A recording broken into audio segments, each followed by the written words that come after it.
काल दिनांक 14 ऑक्टोबर 2025 रोजी रात्री माननीय रश्मिताराव मॅडम झोनपूर नागपूर शहर यांना गोपनीय बातमीदारांकडून मिळालेल्या खबरीच्या अनुषंगाने त्यांनी सदर ठिकाणी जाऊन कायदेशीर कारवाई करण्याबाबत आदेशित केले।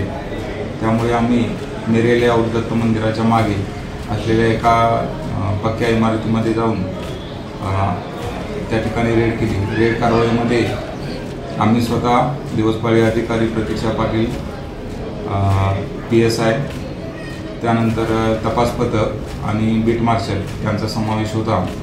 त्या ठिकाणी जाऊन आम्ही रेड केल्यानंतर त्या ठिकाणी एकूण 7 इसम गांजा पीत असल्याचे आम्हाला दिसून आले।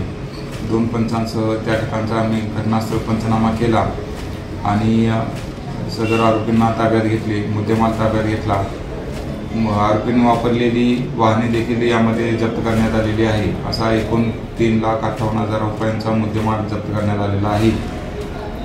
सदरची कारवाई ही माननीय पोलीस आयुक्त सर नागपूर शहर, माननीय जॉइंट CP सर नागपूर शहर, माननीय साऊथ रिजन सर नागपूर शहर, माननीय झोनपूर मॅडम नागपूर शहर आणि माननीय ACP सर सक्करदरा विभाग यांच्या मार्गदर्शनाखाली करण्यात आलेली आहे।